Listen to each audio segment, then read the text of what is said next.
اللہم صلی علی محمد و آل محمد بسم اللہ الرحمن الرحیم۔ عرفے کے بارے میں بہت سارے لوگوں نے سوالات پوچھے ہیں کہ عرفہ کیا ہوتا ہے اور عرفہ کب کرنا چاہیے اور اس میں کیا کرنا چاہیے۔ ایکچولی ہمارے ساتھ موت کی جتنی بھی رسومات ہیں ان میں بنیادی مقصد ایک ہی ہے اور ان کے بارے میں کوئی بھی چیز جو ہے وہ واجب نہیں ہے۔ ہاں، البتہ اپنے مرحومین کو یاد رکھنے کا حکم پروردگار دو عالم نے دیا اور خدا نے قرآن پاک میں فرمایا وَبِالْوَالِدَيْنِ احسانًا، اپنے والدین کے ساتھ احسان کرو۔ سب سے زیادہ جو مستحق ہیں ہماری نیکی کے وہ ہمارے والدین ہیں، کیونکہ انہوں نے ہمارے لیے اپنی ساری زندگیاں قربان کر دیں، تو ان کے جانے کے بعد پھر ہم پر یہ فریضہ عائد ہوتا ہے کہ ہم انہیں کبھی بھولیں نہیں، انہیں یاد رکھیں۔ تو جو بھی کوئی اسلامی تہوار آتا ہے، مثلا شب قدر آتی ہے، عید آتی ہے، شب برات آتی ہے، تو ان سب سے پہلے انہیں یاد رکھا جاتا ہے اور ان کے ایصال ثواب کے لیے کوئی نیکی کی جاتی ہے، اس لیے کہ ہمارا اسلامی نقطۂ نظر سے یہ پوائنٹ آف ویو ہے کہ جو بھی کوئی مرتا ہے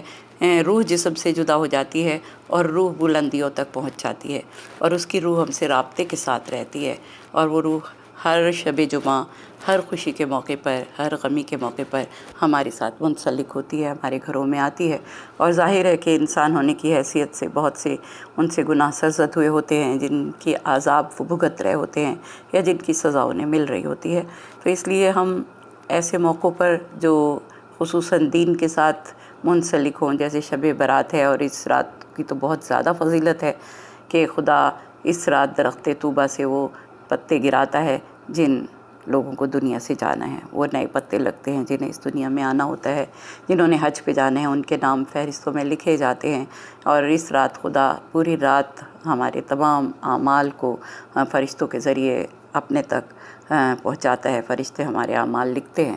اور ہمارے لیے دعا کر رہے ہوتے ہیں۔ تو اس لیے ان راتوں میں خصوصاً اپنے مرحومین کو یاد رکھنا ہوتا ہے اور اس سے پہلے ان کے لیے کوئی نیک عمل کرنا ہوتا ہے، جیسے مجلس کر لیں۔ مجلس سب سے بڑی نیکی ہے جو ہم اپنے والدین کے لیے کریں، ان کے نام پر کھانا دیں، ان کے نام پر کپڑے دیں، ان کے نام پر صدقہ کریں، خیرات کریں، یہ سب خصوصاً ان ایام میں جنہیں ہم دینی ایام کہتے ہیں، اور اس لیے ان کے ساتھ ایک دن لگا لیتے ہیں ہم کہ یہ عرفے کا دن ہے۔ ایک دن پہلے، جیسے جمعے سے پہلے عرفے کا دن شب جمعرات ہے، اور اسی لیے اس کو کہا ہی جمعرات جاتا ہے، دن ہے لیکن رات کہا جاتا ہے۔ صبح شروع ہوئی اور ہم نے کہا جمعرات، آج جمعے کی رات ہے، شب جمعہ ہے۔ اس لیے اپنے مرحومین کو جو بھی ہم